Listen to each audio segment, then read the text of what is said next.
You're listening to the Braver Angels podcast, a new way of talking politics. I'm your host, John Wood Jr.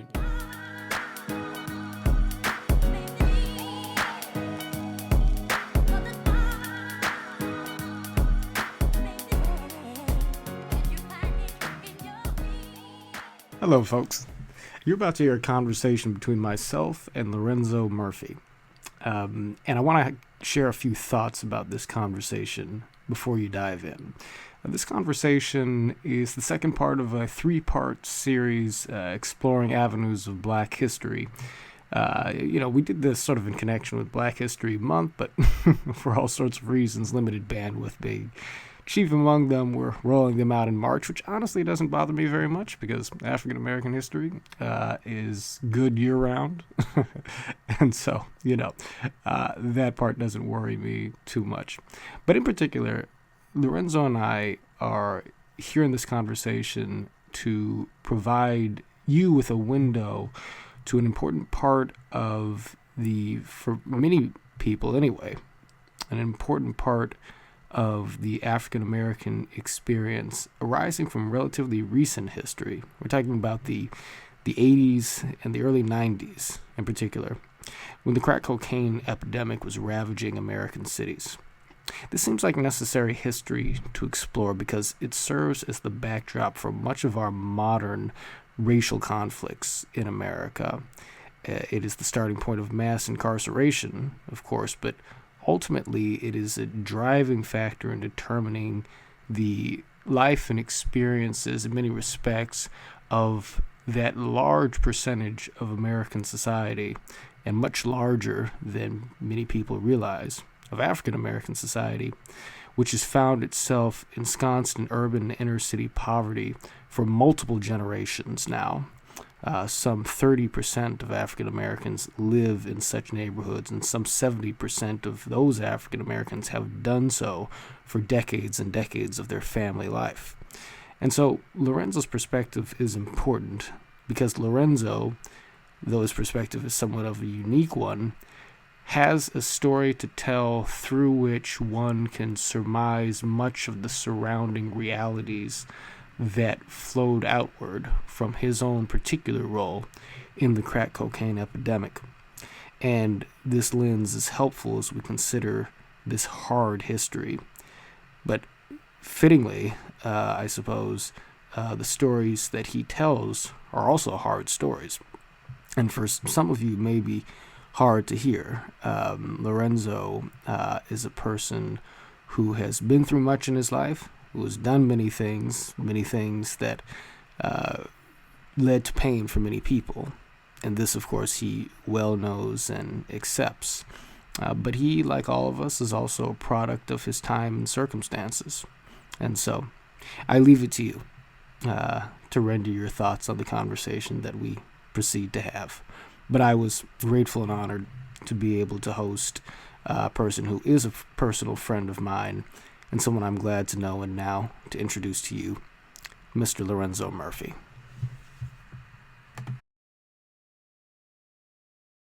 Now, I'm joined here today by a very special friend of mine, Mr. Lorenzo Murphy. Lorenzo and I, let me just tell you very quickly, we met way back in what feels like another lifetime now, back when I was a nominee for Congress. Yeah, running against Maxine Waters. Oh, there you go. You gave away the punchline, but that's all right, because most folks would know by now. But yeah, I was a nominee for Congress way back in 2014. Yeah. I was the youngest active nominee for Congress in the state of California at the time. And, one of the interesting things about running for office is that you have the opportunity to meet people who are invested in the communities that you're looking to represent, people who are doing good in the institutions and in the streets and in places in between. Yeah.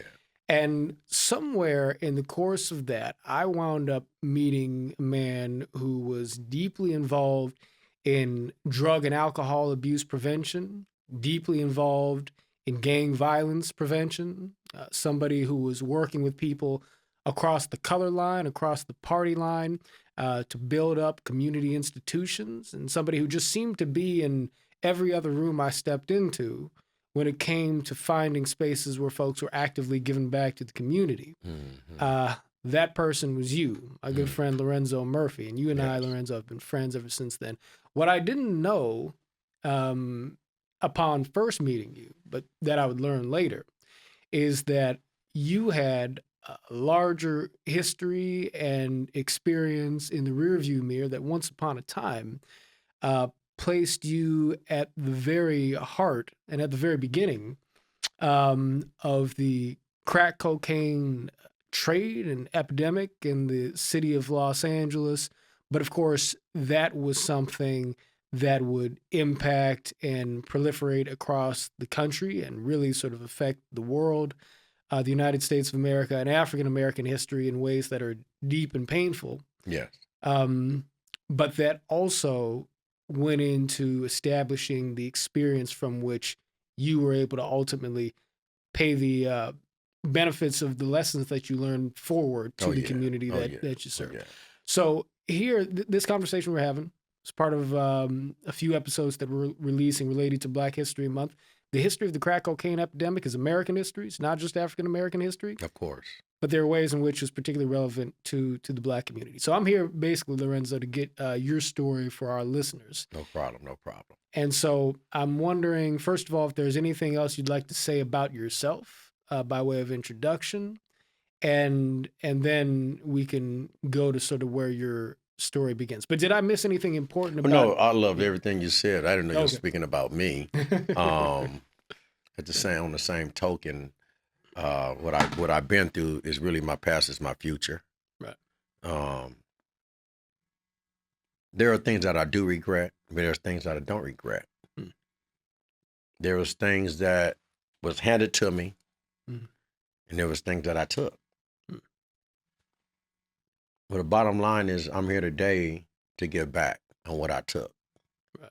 I'm here to do a testimony, not a testimony. I'm going to be as honest as possible for what I can remember. Right. Because a lot of people don't understand the crack era is kind of like the Vietnam. It affected people. Right. I mean, I still have flashbacks from the crack era. Yeah.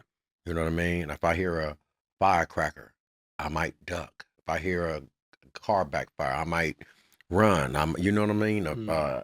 Anything of a loud noise, it shatters me up. I'll be somewhere at a regular restaurant and might just hear someone on the outside, and I might, you know what I mean? So it affected a lot of different things about people. It just wasn't that the epidemic changed lives in a way to where it was just the drugs that damaged people. It was just the lifestyle that damaged people. You know what I mean? Mentally. Yeah. You know. Well, let's ground people in the chronology of events a little bit. Sure. Right. And so setting the stage a little bit, some of us listening will know that, now drugs and violence in America's, urban centers, so forth. The historical record will sort of show that this began to pick up, particularly in the 70s and moving into the 80s. You had, heroin, of course, was something that became broadly distributed. People know names like, Frank Lucas and so forth. And, there certainly was a drug trade that in a context wherein you had a great deal of poverty in inner city communities, you had all sorts of things that happened that sort of led to the generation of the slums, the ghettos from Chicago to Harlem and elsewhere. You sort of had this tinderbox of poverty, lack of opportunity, various other factors into which the crack cocaine phenomenon sort of hit like a matchstick on dry brush, right, on kerosene. And that was certainly true in Los Angeles. Now, you worked alongside Freeway Rick Ross. Yes, sir. Who was the leading, I mean, you could say, you say kingpin. Speaker of the House. Well, right, yeah. I mean, everybody knows everybody knows was the the chief distributor, right, Of course, of the product out of L.A. Yes. But where do you come into that story? Start us off. Where are you from originally? I'm originally from, I was born in Watts, raised in Compton, and lived in Los Angeles. You can just put it like that. I represented California, period. Right. I come from really a hard life. From, my young adolescent years, real young. Murder, to kidnap, to rape, to fire. I mean, I've seen all these things occur. So, and then actually being in Watts, 1980, 1968. I remember seeing the Black Panthers walk down the street. This is when Martin Luther King got killed. Right. This is you as a kid. Yeah, this when I was a kid. This is what I'm starting off with. I remember to where I can explain why I was able to become who I was later. Right. Being 3 years old, being able to see the Black Panthers in 1968 walk down the street with M16s and long shotgun rifles with army fatigues on, and at 3, you know what I mean? Right. I'm not knowing anything. At first, I was really scared of them at first, you know what I mean? But then I seen the police roll by. The police would jump out the car with the gun, say, put your hands up. It was weird to me as a kid. So I ran and stashed myself up under a car. Thought I was hiding, but I wasn't. They was just walking there, and they just giggled at me. I can see the brothers was like, oh, this little kid. That, you would have usually some adults would do. And I saw that. And it just like, at 3 years old, I was like, wow, I want to be one of them. I want to be an army man. Army man was the word back then. Yeah. I want to be an army man for the neighborhood. You know what I mean? So I automatically seen my peer at 3. I wanted a gun.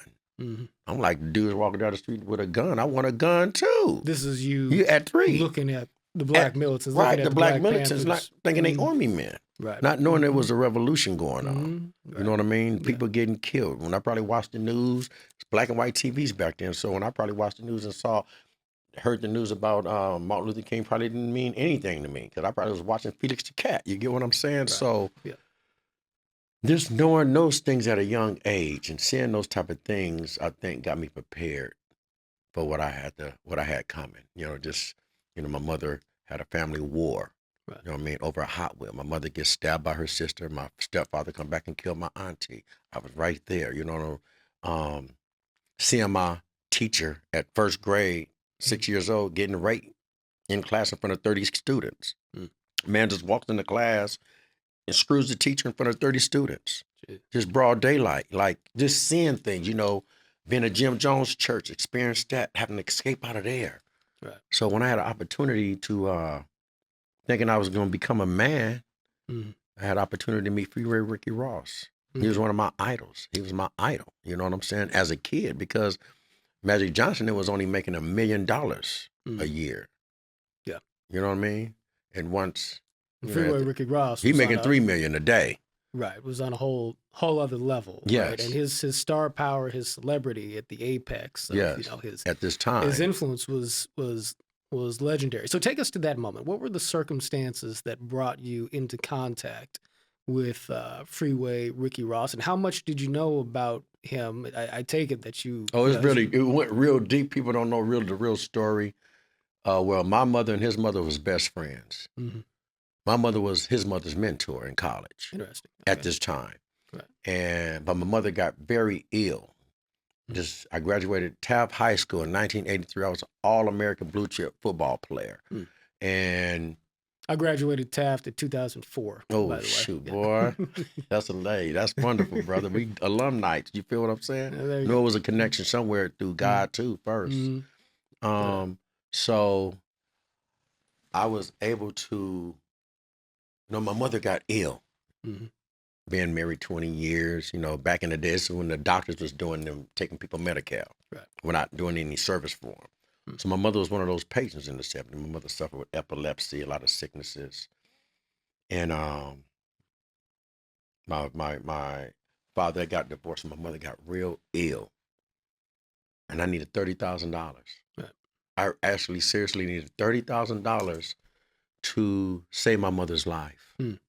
Which at 5, on everything I've been through, I remember I told you my mother got stabbed by her sister and my stepfather came and killed. So I always promised my mother that I was going to take care of her. Right. So my mother got real ill. She was on her deathbed. I needed $30,000. Now I already been looking out the window across the street, looking at these guys driving up and hitting the corner with Porsches and Benzes, and I already knew who they were. Mm-hmm. And what part of town is this? This was all exactly? from Manchester and Broadway area. Okay, right. South Central, by the 110 freeway, because we was the freeway boy. So everybody that lived next and close to the freeway, we became freeway boys. So that's how I became a freeway boy, because I lived next to the freeway. Right. So for those who aren't familiar with the geography of Los Angeles, this is a few miles east of 3 miles south of the Staples Center. Right, a few miles south of the Staples Center, and probably not more than a couple miles west of the projects in Watts. East of the projects. Okay. Yeah, it's west of the projects. Yeah, about west. 4 miles away from the projects. Jordan Downs, Imperial Courts, Nickerson Gardens, something like that. Exactly. We got Pueblos and stuff like that too. You know. Okay, and so where you were living, it was in the city. You were able to see sort of these guys who had money, who had cars, who had all these things. I remember I was younger. I was a young man. I was 18. They was all over 20 years old. So you lived near where some of the action was taking place. I walked down the streets. They wouldn't even really allowed to mess with me because I was an athlete. Interesting. So I was like the guy in the community, like, don't mess with him. Don't let him be no gangbanger. He going to the NFL. That's who I was. Everybody saw me with my football jersey. Every time they saw me with a helmet. People were rooting for you. Oh, yeah, for sure. For you to have a future. Yeah, for sure. Okay. And, so you needed this $30,000. I needed it. Right. My mother was dying. For your mother, right. For my mother, right? So I'm walking down the street. Even though my mother was Miss Ross, I still wasn't allowed to go hang out with these guys. Mm-hmm. I'm walking down the street one day, and I'm walking by Rick's house, and Rick said, "Hey, what you doing?" I said, "I ain't doing nothing, man." He said, "You want to make some money?" I said, "Yeah." It was just like a dream came true, because this was my idol. This was Freeway Rick in 1983. Right. Mm-hmm. You feel me? Right. Had everything that Magic Johnson didn't have. Mm-hmm. Right. He said, "Man, you want to work for me?" I said, "Yeah." And it was on after that. I was able to prove myself. Like they say, gang, you get put on gangs. I got put on. Mm-hmm. You know what I'm saying? I got put on. Like the first day they challenged me, I had a challenge. Mm-hmm. You know what I mean? My rest in peace, Big Bear. I had to challenge the biggest, strongest dude at the crew. I'm 18. These dudes is 20. I was able to flip them. I flipped them on the ground. Okay. That was unheard of. Mm-hmm. So you had to fight. You guys I had to fight to get in. This is sort of a way of initiation. Yeah. But it wasn't like, okay, you really just don't get in. But these dudes was wranglers. These was lumberjacks and stuff. So they would like to fight. They want to test your skill. Right. So they tested my skill, and I was able to handle my business amongst these grown men. Now, was this organization, was Freeway Rick's organization, was it directly affiliated with the gangs that, you know, some of us would be familiar with today? Beyond. Would it be too simple to say this was Crip or Blood or anything like that, or was this? It was everything. Okay. It was whoever was about money. Mm-hmm. You know what I mean? It was about whoever was about taking care of your family. Because when we made money back then, it was a purpose why you did it. See, remember I told you I needed $30,000. I never would have sold drugs if I did not need that $30,000. And I only got into the business just to make the $30,000 because I was in college. Remind you, I was a top football player. So I was in college from the start of Southwest Junior College. And did you leave college in order to So I was training to be a fireman. So I was training to be a fireman. Right. Mm-hmm. But Rick said, "Come on." So I put in so much work. And I think he gave me, we call it a chicken. Okay. That's a bird. Mm-hmm. I'm 18 years old, don't know what the hell I got. Right. The crack houses was the bars inside the house, not on the outside. So the police wouldn't know if it was a crack house. So had a little hole with the board up to the window. And I sold everything out that damn window, that little hole. So you had a stationary location. And in 1 week, mm-hmm. This have made me noticeable.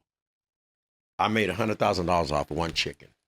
Okay. How old were you? I was 18. And I didn't know what I was doing. They usually probably was making like 50 off of it, but somehow I made 100. So Rick took me and he seen how I was pretty smart, and and he moved me with his girl, and I worked with his girl, and it didn't work. Then I worked with him. Then I ended up getting robbed at gunpoint. Me and my cousin got robbed at gunpoint. This is really what got me in. So let's slow down very quickly. Go because ahead. There's so many fascinating. Yeah, there's got so many things. So slow me down if you really want the story. So at 18 years old, you're in a situation where you're a promising, You were a promising football player. Mm-hmm. You graduated high school. So you're actually in college at this point, which already training to be a fireman. Training to be a fireman. Kid passion. Which already puts you in a different track than most people. So I mean, this is a time in American life, and certainly in the areas that you're talking about, Watts, South Central, Los Angeles, South LA. And these are areas, this is the general community that me and my wife and our children, live in today. My wife grew up in the Jordan Downs projects.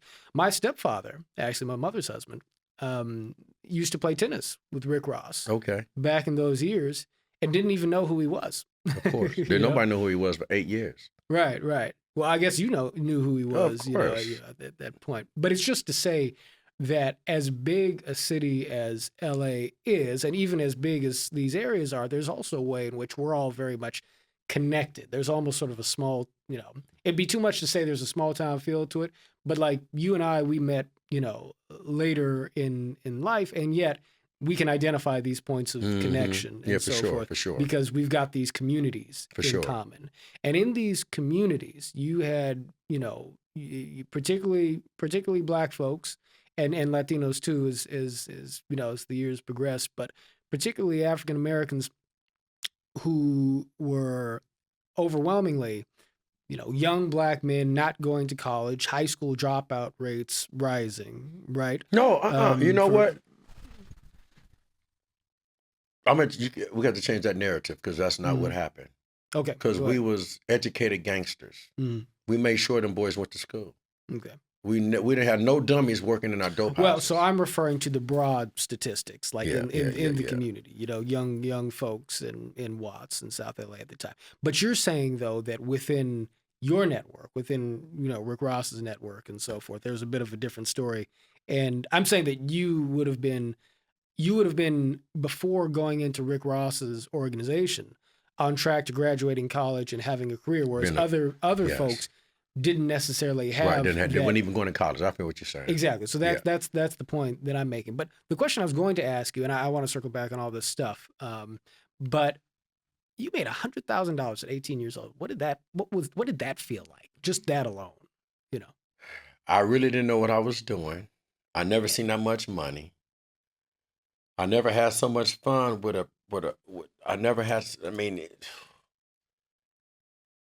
everything, the price, it's just, I never had that much fun doing something that I didn't know what I was doing. Mm-hmm. You know what I mean? I didn't know I can die. I didn't know I can go to jail. Mm-hmm. You know what I'm saying? Yeah. It was just something, like it was something to do. It's like, I didn't know I could go to jail. Yeah. Because it was so easy. So I got so comfortable, and I ended up getting $40,000 from Rick. Mm-hmm. And I took care of my mother, bought her a home and everything. Right. You know what I'm saying? So, and I thought I was going to be able to quit. Mm-hmm. But that $100,000 turned into me coming in second in command of the organization at 18 years old. Right. I was the payroll man. Mm. So my whole life just changed overnight, just from sleeping on the floor for 17 years to living in a 4, 5, 6, 7 bedroom mansion with a pool. Why'd they make you the payroll man? You know why? Because I was young. I was smart. You could trust me. It was the trust. Right. You got to figure out, everybody else was older than me. So you figure out back in those days, guys that make money in a day, what they do, strip club, party, drink, smoke. I was only 18. I was fresh. So I wouldn't go I was too young to go to a party. I wasn't smoking no marijuana because I was an athletic person at the time. I didn't get turned out yet. Right. You feel me? Yeah. I didn't like drinking because all my uncles died for cirrhosis of the liver. Yeah. So, hey, you can work longer than these guys. I trust you. And it's just like, I had my first Uzis when I was 18 years old. As soon as I jumped in the car, Rick, boom, bam. I didn't know how to shoot it, load it up, pop the trigger, or anything. All I know is I was the biggest man in the city with an Uzi. It didn't matter if I knew how to shoot it or not. Did your relationship with, I'm guessing you had friends that you grew up with. I'm guessing you had cousins, and I know you had siblings and so forth. Yeah. Suddenly out of nowhere, you're living a distinctly different life than a lot of Overnight. people around you. Overnight. Overnight.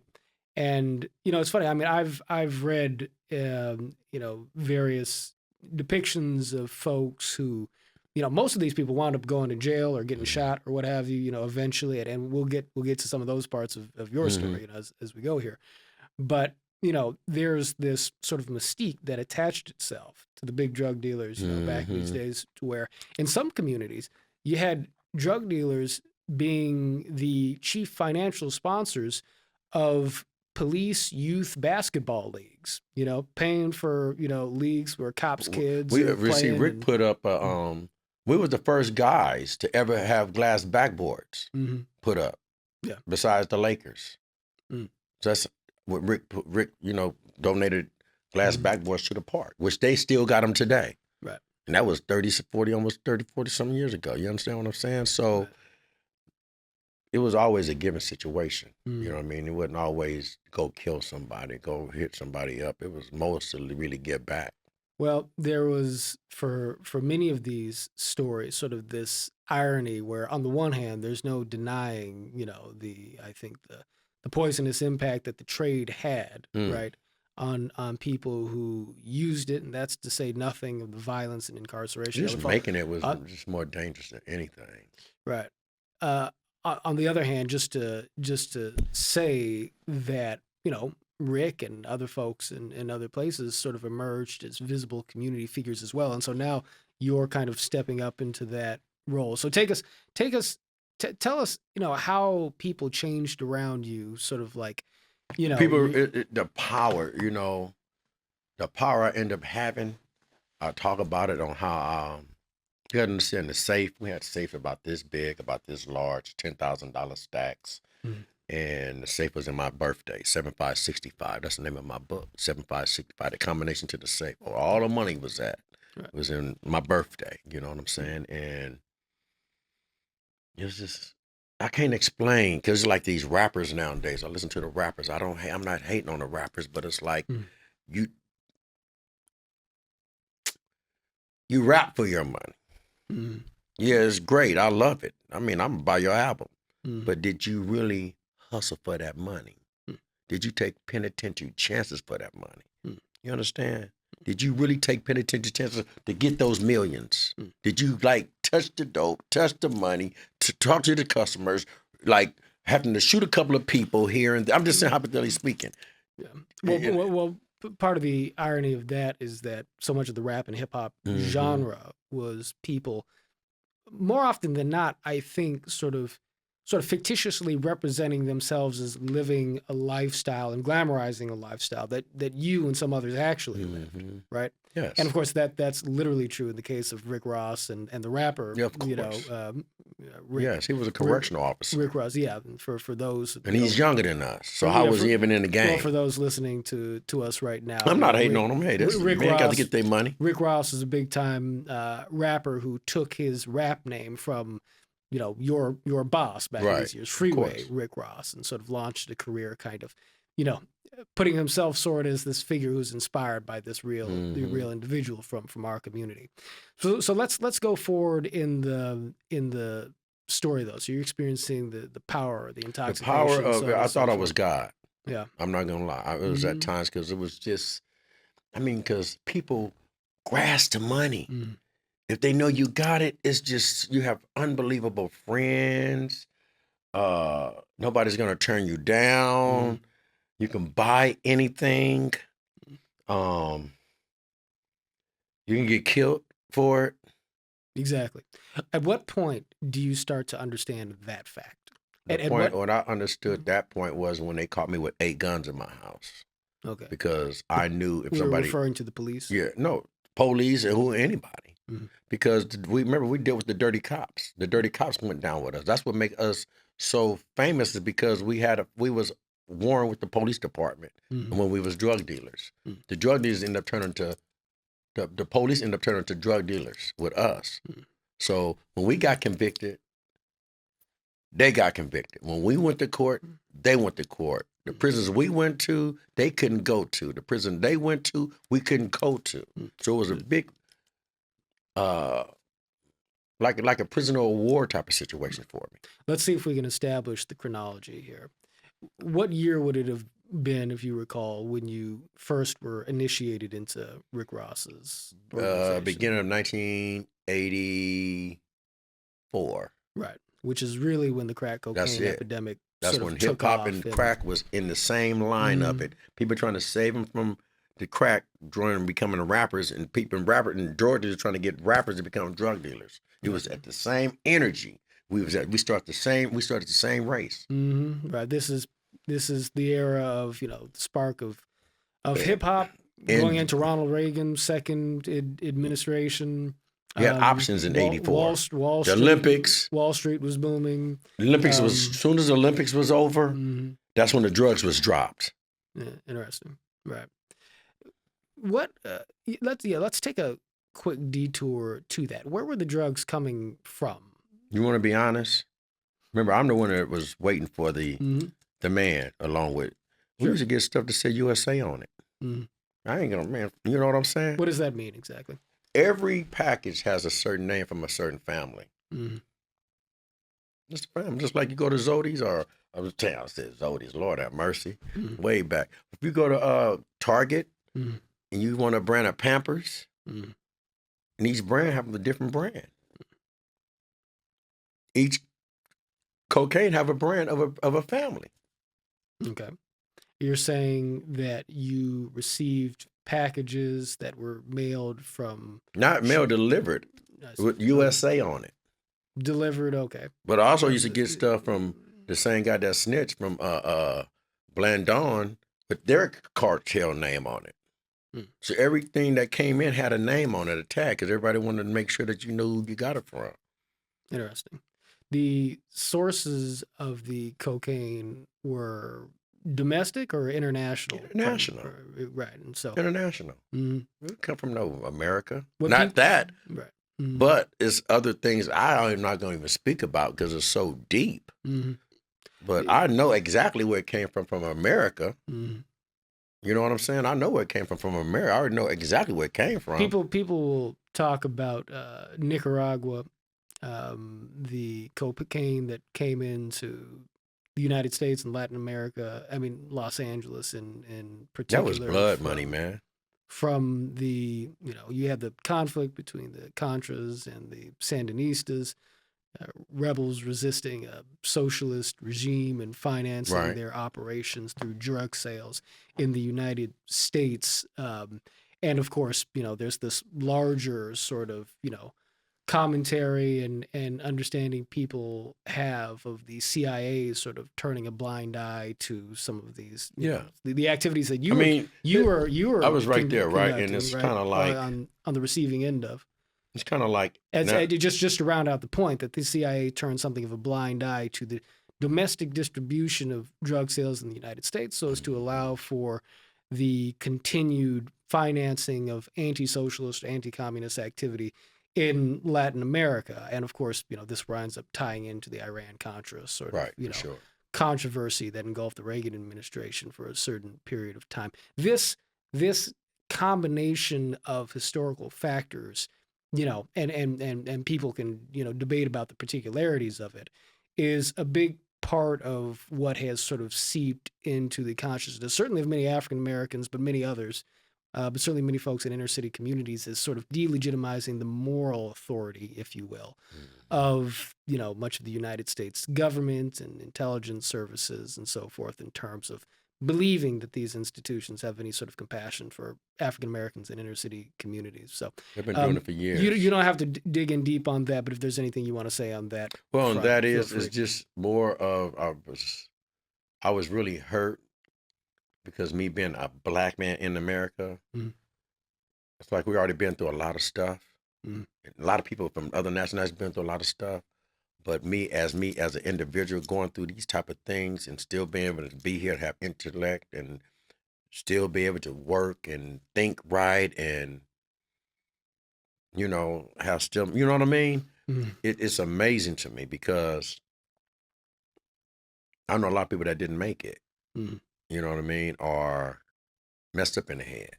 Don't even having no great intellect. They probably don't even remember anything.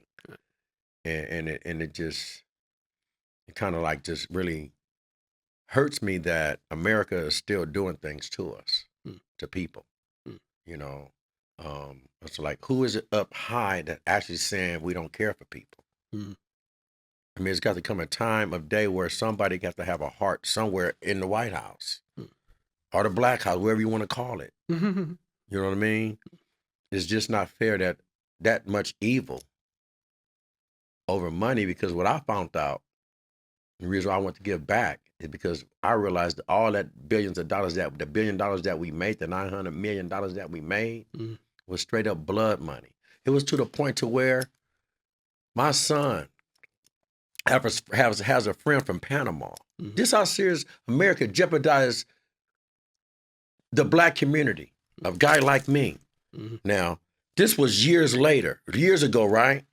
Now, I have a son that's 26, right? He has a friend from Panama, right? And he's telling his friend about, my dad is this, my dad is that, right? And his friend told him, he said, man, you tell your dad to be careful.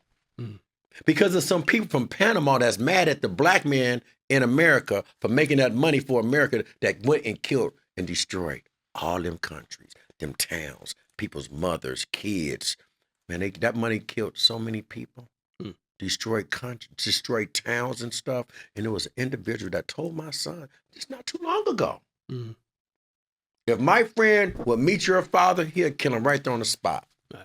So, but you get what I'm saying? Yeah, I think that's so. Deep. Your friend's father holds you. My son's. Your son's friend's father sees you as complicit, ultimately, with America, American foreign policy that caused destruction in his. Yes, and we thought we was doing something great in his home country. I hear your indictment of American foreign policy, and that's something that, that's a conversation that can take us a long way, and many people would feel as you do, and many people would challenge you. I know some other people would also challenge you and say this, Lorenzo, all of that aside, you have the power to make your own choice, right? We all have the power to make our own choice. We all have the power to take responsibility for our actions. Do you take responsibility for your past? Do you take responsibility? Of course. I mean, like I told you, I have fun. You know what I mean? I'll take full responsibility, but without a doubt, without an opportunity of somebody entrapping you,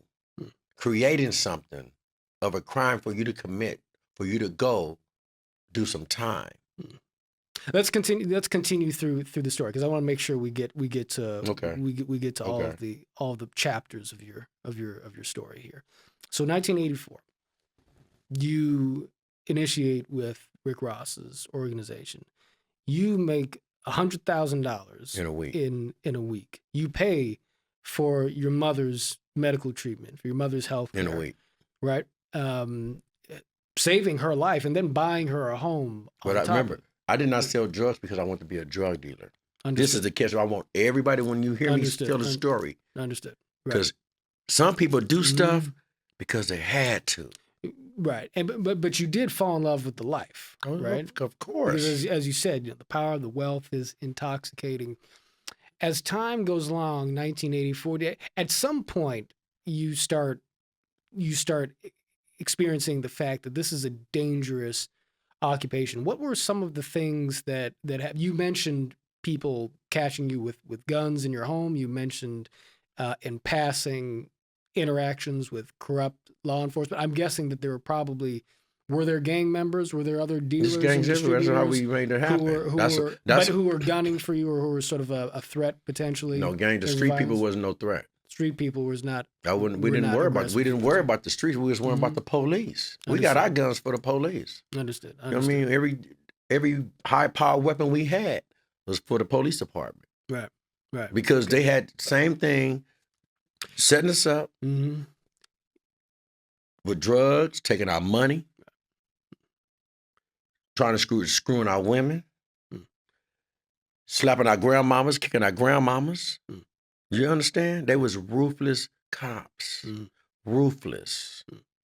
Right. So we didn't worry about no gang because we had protection. That's who protected us from them, is the gang bangers. Because they went and raided the gang bangers too.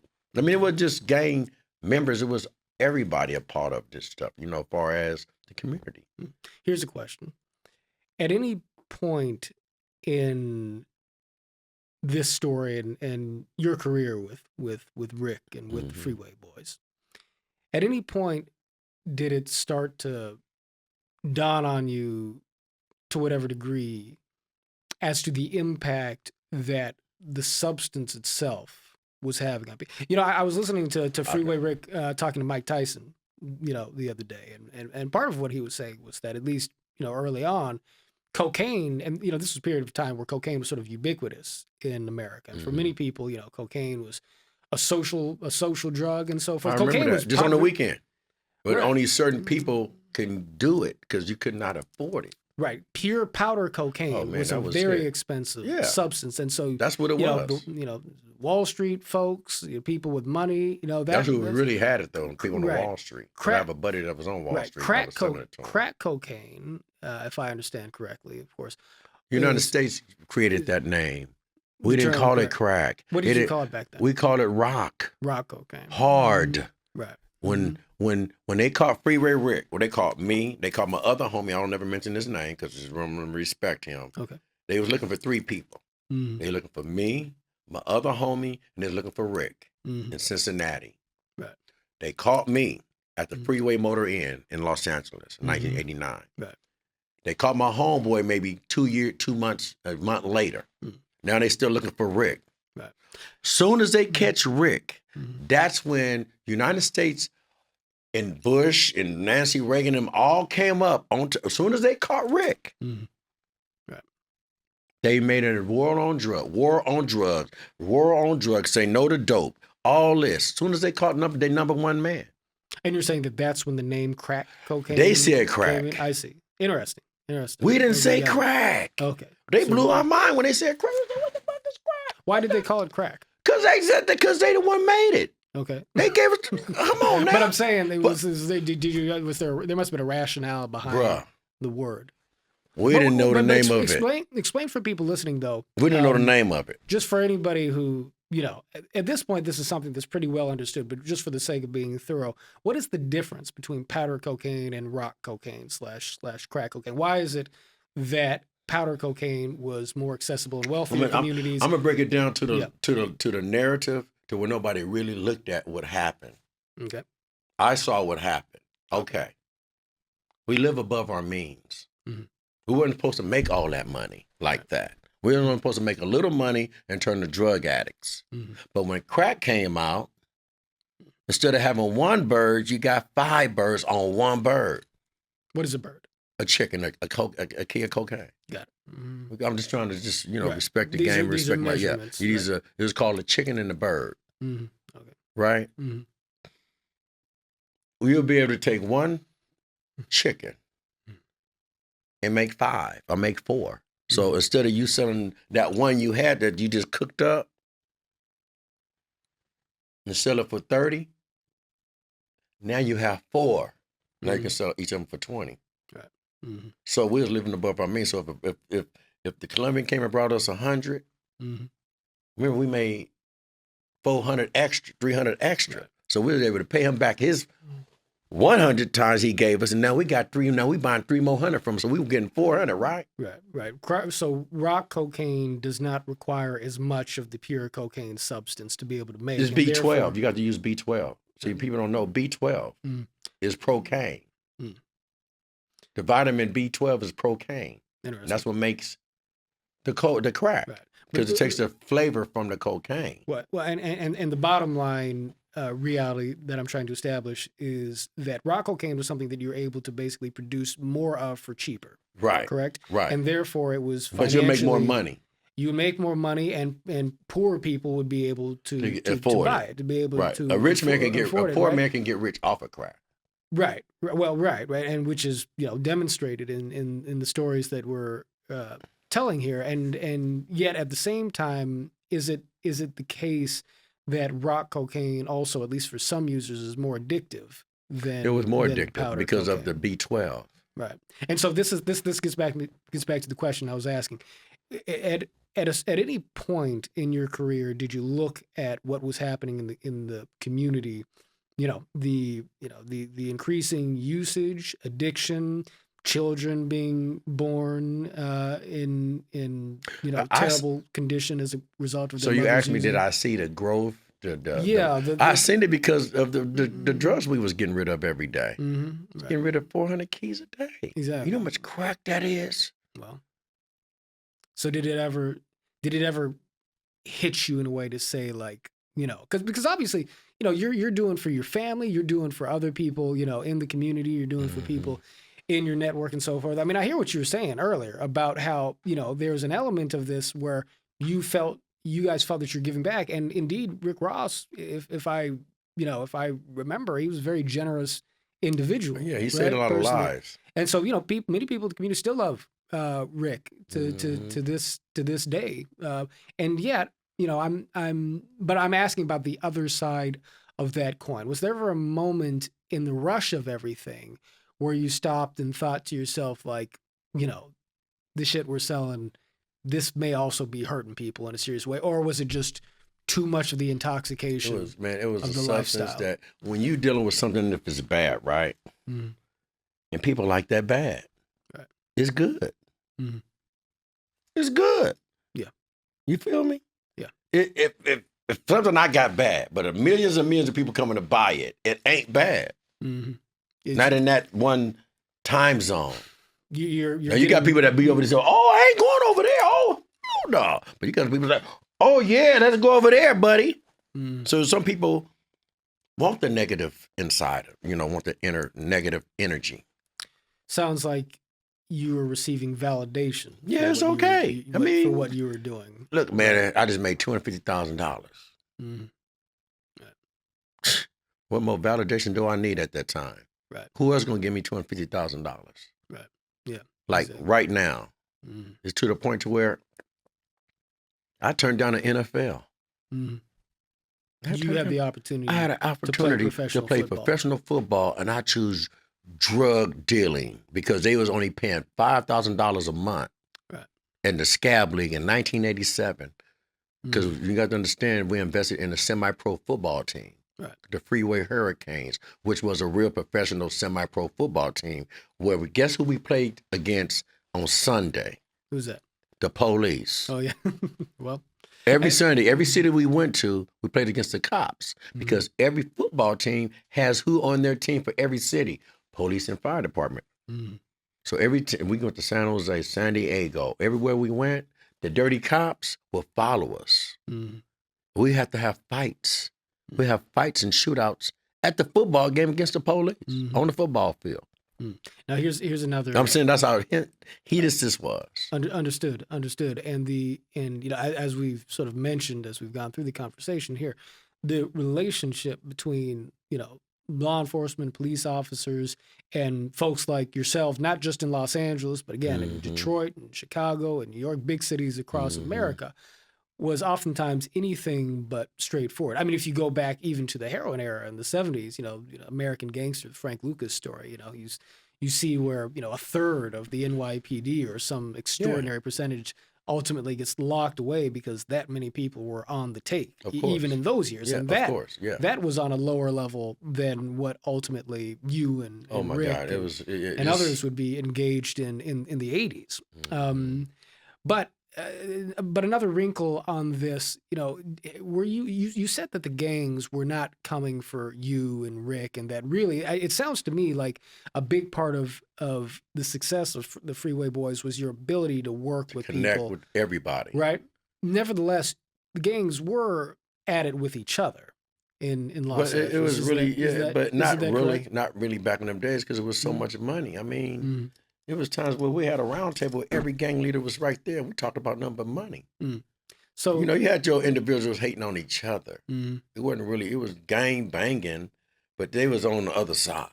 They were interfering. You couldn't interfere with dope because we didn't play that. We didn't go for gang bang because you can have violence around your spot. So you would stop that.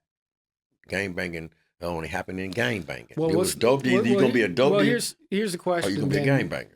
And I'm genuinely, curious, just looking for the accurate understanding here. So you're saying that some gangbangers were fighting with each other, right? Because we know that homicide rates skyrocketed during those years. In New York, they call them the big years, right?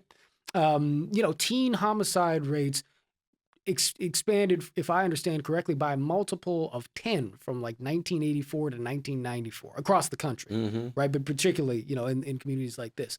So, and that was oftentimes, as I understand it, a result of people fighting for control of territory, for control of turf, for the right to be able to distribute in certain areas. Now, every city is different. But you know what? It was LA, more, yeah. but you got to understand, back in those days, it was more than just a freeway boy organization. Well, that's what I'm getting That's at, what I'm right? saying. It wasn't gangs. It was gangs was gang banging, but it was so many different organizations like ours on every corner near you. Right. Yeah. You feel what I'm saying? So a lot of gangs became drug organizations. Right. So this is what I'm getting at. There's So a the violence went down. larger culture of violence that's sort of surrounding the whole. And it was a cause to die because it was a drug. I'm just saying, street talk. It was a cause to die because now we really making money, so you can't mess up my money. Right. Yeah. Right. You know what I mean? It was like you can't come over here and do nothing dumb or stupid. If you do. Was there a point at which, and again, it's something because you were so young going into all of this, and even at the start of your story, talking about 1968, the assassination of Martin Luther King Jr., you seeing Black Panthers walking down the street armed, right? People, right. And so it's really important for the context of African American history and American history for people to understand the arc, I think, Lorenzo, of your story, because and it's possible that maybe you don't even know this, but that day, 1968, when Dr. King was assassinated, riots across America, that was the most significant date of domestic and civil upheaval and unrest in American history since the Civil War. Since the Civil War. And that's where your story sort of begins in terms of things that you remember. Turn the light on. Right. So your normal is already quite a bit different from the normal of many folks. Right. And I don't say any of this to excuse or not excuse. We've already talked a little bit about the idea for sure. Taking responsibility, and we can talk more about that. But this is for historical context, right? Of course. But nevertheless, I do wonder, because your mother would have probably remembered a different time. Grandparents would have remembered a different time. Elders in the community would have remembered a different time. Did you have the sense that just LA in general, our part of LA was your part of LA was becoming more violent around the sort of industry of the crack trade that had emerged, or was that something that you couldn't really reflect on just for the same reason? I mean, you got to understand, me back in those days, I had to stay alive. I mean, I had to really stay alive because I was the payroll man. I had I was around millions and millions of dollars. And that's what people was looking for, the people with the money, to kidnap, to kill. Well, what I would do is I would be friends with all the women. They used to call me Super Hozo back in them days. That was my name, Super Hozo. Okay. A lot of women I did have sex with, but I'm just saying 35% of them I didn't. 35% of them was information for me. I had to pay them to tell me information to what was going on to keep me alive. I mean, I know it's so many stories that I heard that kept me alive from these women because they out there. They deal. Remember, one woman dealt with 4 friends from the same neighborhood. That's how it was back then. You'd go to somebody's house, the girl house, your friend over there in the bedroom, and the other buddy in another, and it just went down like that. And I used to just get information from women. They used to come over, they spend all night long or just hang out. I had to pay them, but I had bread. It wasn't nothing. But I would get information that saved my life. I would hear about robberies and murders and who finna die, who finna get robbed, who mad at each other. Because this type of information back in them days was very important. Remember, it wasn't the internet. Right. So I was smart enough to say, I need to get some information without nobody knowing that I get information. You were social networking. Yes. Yes, to keep myself alive. Because you got to wonder, how did I stay alive on what I was doing? Even the people that was in our circle. Because people was killing each other in their own circles for money. Right. You know what I mean? Indeed. Okay. Well, let's take this to the point at which the party begins to end here. Yeah, and you started to take us to that moment already. But how did all of this ultimately come crashing down? I believe that eventually Rick gets put away and you get put away. Yeah, at the same time. We got caught together. So tell us how that happened. It's Cincinnati. And one of our employees was messing with a girl for 2 years. She was the FBI. Okay. She knew everything. So she was around everything we did for 2 years.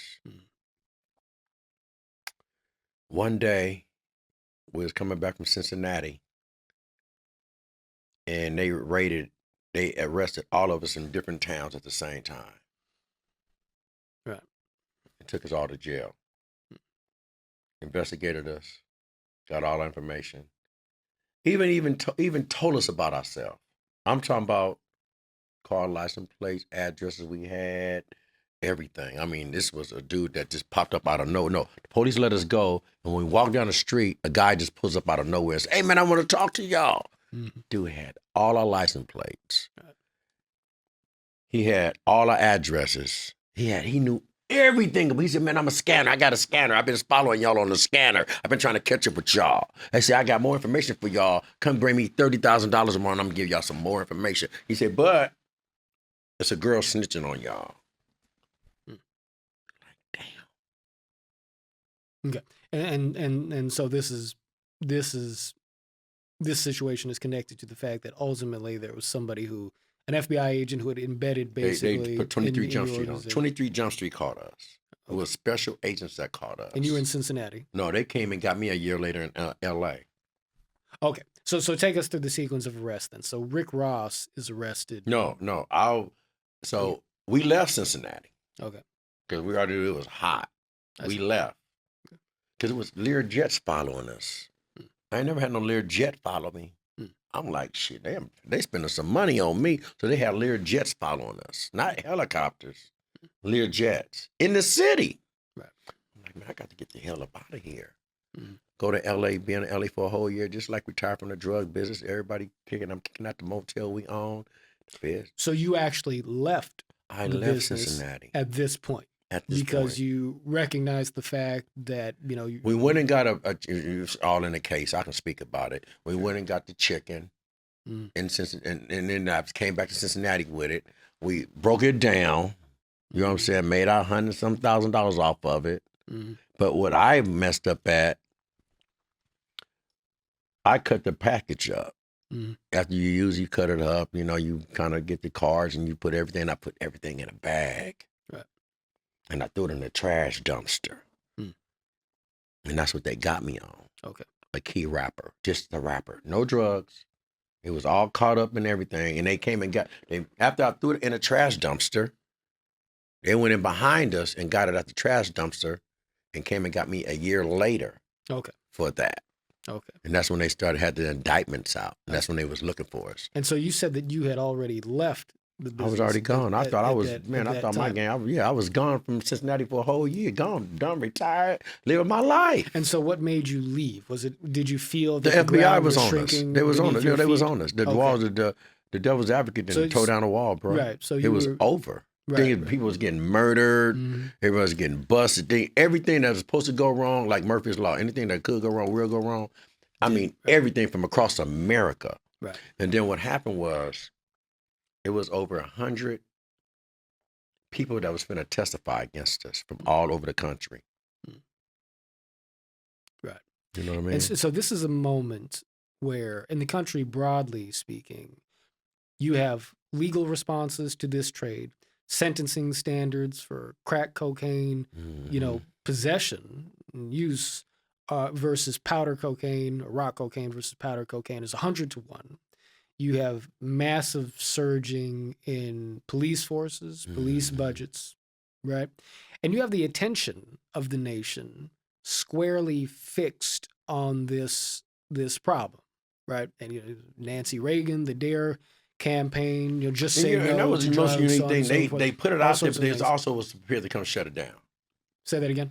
They put it out there for us to get, but they had the tactics to come back to try to. They knew they was going to put it out there, but they also had tactics to come shut it. They know how to shut it down too. I understand what you're saying. You know what I'm saying? Like they already knew how they was going to say, okay, if it get too wild, y'all, this is what we have to do. Right. So you looked at this as being sort of a controlled. Yeah, it was a controlled movement. Kind of. Yes, because it was operation. Yeah, because it was too easy to put out there, right. And they let you do it, and then they taking money to go give over here.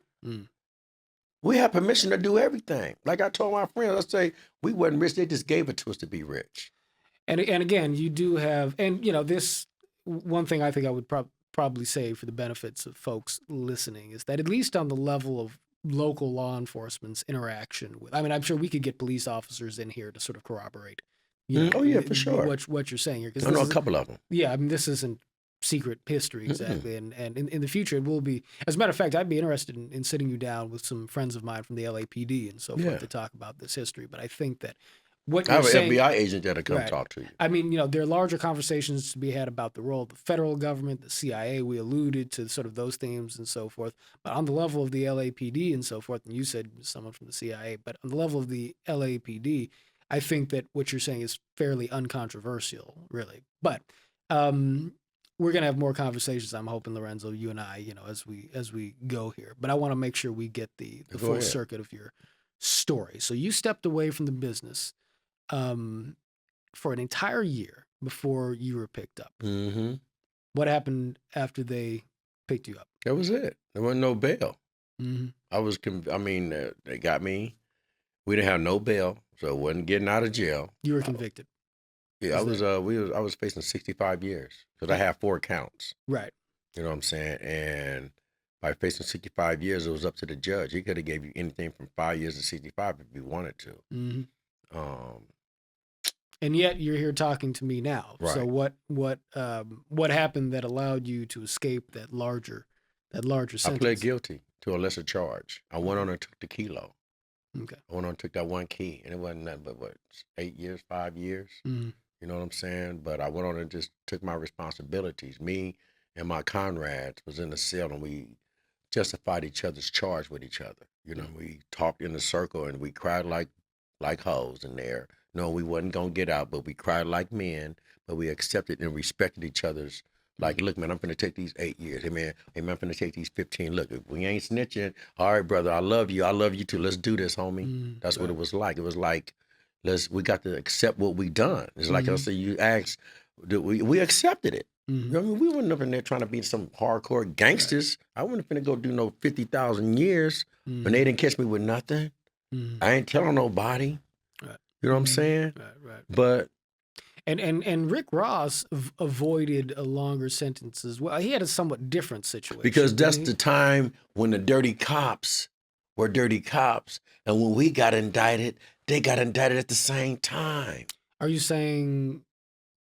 Well, now I'm gonna give you some game. Are you saying... I'm gonna give you some game. I'm gonna give you something. Go ahead. This is what happened. Everybody trying to think. This is why I say Rick was a genius in the dope game. This is what saved our life. We were supposed to have been going on way long. Then you ask, why do we only get 5, right? This is why we get 5. Rick hired a private investigating team to investigate the police while we was drug dealers. So every spot that we had, everything was accounted for, no matter if we was drug dealers. Because we hired a private investigating team that the lawyer I told you, Alan Finster, got for us to invest. So anytime the police raided my house, and if I had 10 chickens in my house, and the police raided these dirty cops, we already know they coming. And these dirty cops come. They raid my house. They find the 10 keys, right? But when I get convicted for 4. So this stuff was happening every time they raided the house for 2 years. I see. And Rick Ross was able to keep sort of a count. Record, right, of the police officers who taking. were involved. Now, when we got to court, I'm just happy to on the take, right? And not so even on the tape. Just we kept a count. So if we got 2 glasses in here, and the police come in and say, "Oh, you got 2 glasses," or "No, you got 2 glasses." No, they see 2, but they to go to convict you for 1. Right, exactly. What happened to the other one? So right. No, we ain't gonna sit up there and say, "Man, it was 10." We're going to be cool because it's already investigated. We already got it accounted for. So we didn't care if the police came and got the money. Everything was accounted for. So when the stuff went down, everybody think Rick, he didn't. He already had his case. He got him busted already. You get what I'm saying? So when they was stealing from us, that made them build up a case. So did police officers get indicted and convicted? Yes, that's what I'm trying to tell you. When we got indicted, they got indicted. When we got convicted. So this is exactly how Frank Lucas in the 70s wound up. When I told you at the beginning. To serve a more limited sentence because he divulged information about corrupt law cops. enforcement officials. Right. Yeah, that information. So the feds had to call Rick to come testify about what he had investigated with the dirty cops. Right. It wasn't that he told. He didn't tell nothing. They busted themselves. Right. They busted themselves. You get what I'm saying? Understood. And they didn't even know it. Right. And they ended up pleading guilty. Nevertheless, the party came to an end. Oh yeah. Right? Money came to an end, and you did go away for how long? 8 years. For 8 years. Yeah. For 8 years. And it was hell because I had a fight. I was fighting for my life in there because of the dirty cops. What was that like? And we're down towards the end of our time here, but if you could tell us quickly, without shortchanging us too much. It was terrible for me. Okay. I had a fight with a prison guard. Okay. I already had a fight with 2 Mexican syndicates already. They didn't sent on me already. Okay. I was the strongest in the prison because I was doing powerlifting. I lifted 1,700 pounds in powerlifting at the time. And you're still young. It's worth remembering. Right. I was only 28. And you were an NFL bound football player. I still had a tryout for the NFL even when I got out of prison for San Diego Chargers. Really? Yeah. It was remarkable. Yeah. You hear what I'm saying? But still, you had a tough time in. So in prison, what happened was, and I'm going to be really quick. Yeah. In prison, I was the only guy from LA and Texas. So a prison guard named Mr. Jarman, he's a BOP, but I worked in the kitchen. Okay. Another guy with me worked in the kitchen, my roommate. Yeah. A prison guard, Mr. Jarman, 6'8", 400, 350. The offensive tackle for the Washington Redskins. But now he's a prison guard for the kitchen. So one morning, I go to work with my roommate because we got to sit in the same room because we get up early. We go to the kitchen. Mr. Drummond just pop up out of nowhere. Hey, Jamaican guy. He said, I want to fight you. This is the prison guard. Right. I'm like, it's just me and little TT, real little. I said, he said, I want to fight you. He said, I don't like you. I said, I'm like, shit. I said, you want to fight me? I said, oh, bro, are you sure? I said, man, why you want to fight? He said, I don't like you. So I said, okay. I'm like, this is what we do. I mean, this is what the freeway, we squabble. This is what we do. I said, no problem. So we got me and this prison guard got to fighting in the kitchen. Me and him fight. He don't know I play football. I'm an outside linebacker. He's an offensive tackle. Okay. I can handle his big butt because I know how to go around him. You feel me? I see. Okay. So me and him fighting. Right. And something funny, I have a T-shirt on and he rips my T-shirt off. I know the football tactic. He grabs my shirt and he rips it off. Whoop. And I say, no, I stop. I said, I'm cool. We fought for like 15 minutes in his kitchen. He said, you sure you cool? I said, yeah, I'm cool. I don't feel right about something. He said, you know what, man? You smart. He said, you do not belong in here. I said, what the fuck you talking about? He said, you don't belong. He said, you know what? You don't you're supposed to have a gun in the feds, a guard. He pulls out a 25 automatic. You know what he tells me? What's that? He tells me this. He said, you smart.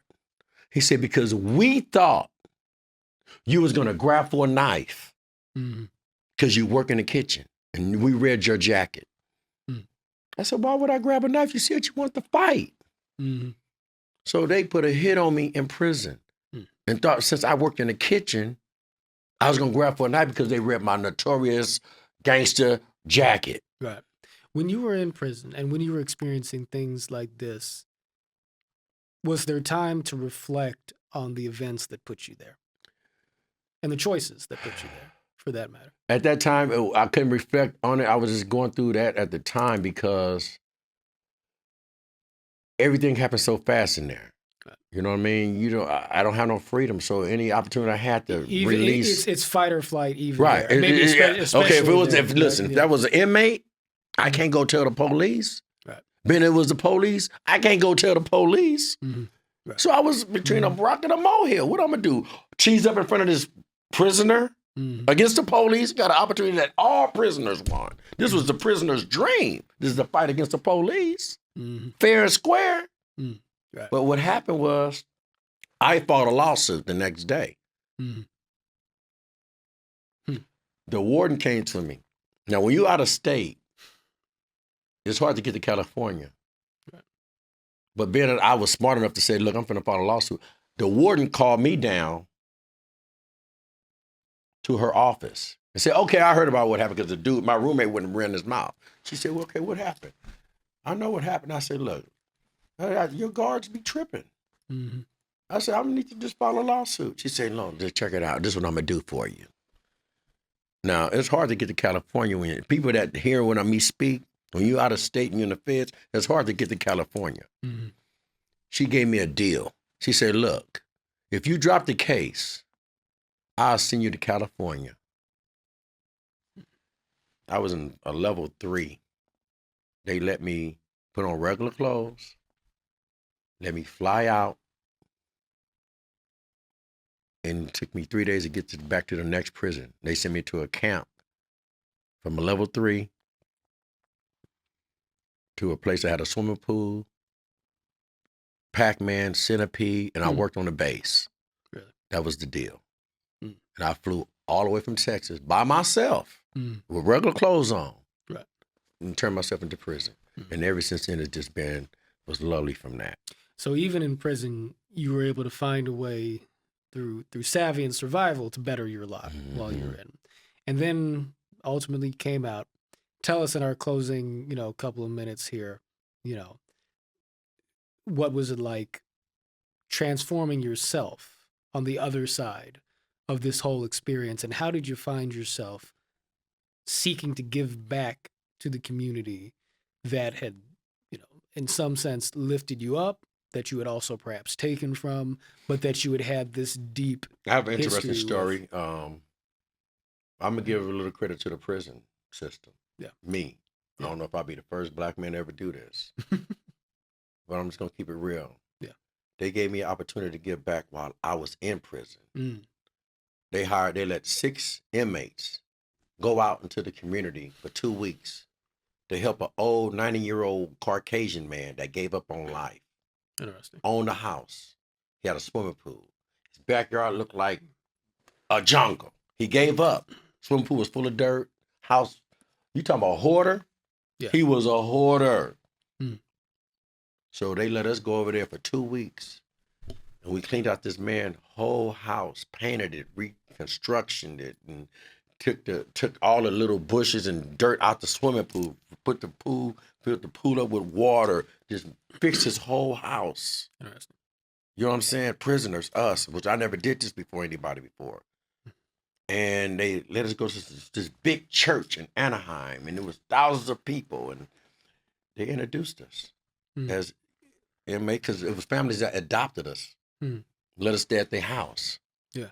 For 2 weeks. One family adopted me for 1 week, and another family adopted me for the next week. You feel me? And that was when I was in prison. Right. I was able to go back to prison and reminisce for 6 months before I got out and realized what I had to, and I had a chance to think about what I really wanted to do. Right. And that's when I got out. I had a seed planted in me from inside of prison that the prison had a program. So it did help rehabilitate me. I'm gonna give it to that system at Bull Run. Because they gave me opportunity. If I never would have went out to help this guy, I probably would have got and did the same thing. Yeah. You know what I mean? Because I was still hungry. You know what I mean? I was married, but still your mind plays tricks on you in there. But by them helping me doing that and being recognized, you get it? Yeah. I was recognized being a prisoner in front of thousands of people. Suddenly you were receiving a new kind of validation. Yes. That showed me that I can get out and be something different. Right. Because I helped this man that we all talk about in our neighborhood, the white man. You feel what I'm saying? Here it is. I got excuse me, but I even like dealing with gay people. But then when you go to prison, you can't run from them. There's a lot of things that I feared I had to face. I had to face, and that's why I'm facing you today, to tell you the truth about my story. You know, and I hope people that's listening understand that you got to think about other people when you make choices, even when you in core teams and you top up, you got to really think twice before you, because life is a ripple effect. Right. You know what I'm saying? Right now today, thank God my son is 26. The streets didn't get him. My son asked me for the crown. He asked me for the crown last month. I said, what you mean? He said, Dad, I already know about you. Pass me the crown. I'm stuck. I need the knowledge. I'm like, wow. Damn. How many fathers have a chance to get that from a son? Pass me the crown, Dad. So just anybody that's out there that got that high power opportunity to make a difference, please think twice. Right. Because life is a ripple effect. It really is. And what I rippled to, it might have skipped some people to get to somebody else. You know what I mean? So what I done in the 80s might affect somebody right now today in 2022. That's because of a choice somebody else gave me opportunity on a negative level. Yeah. Mm-hmm. You know, we got to stop giving people opportunities on negative levels, because they'll take an opportunity and they'll jump on that. But you discovered that you can flip that pattern. Oh yeah, I flipped that energy 1,000 times. Like I tell people, I did a 720 turn. I did it 2 times. Because when I went around the first time, I just went through the experience. The second time, I knew what I was doing. So I did a 720. Indeed.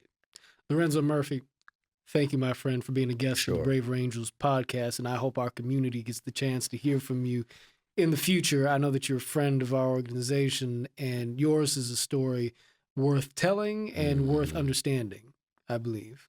And so I'm glad that our folks have the opportunity to hear from you today. Indeed. Thank you, man. We'll do it again. Oh, yeah, for sure.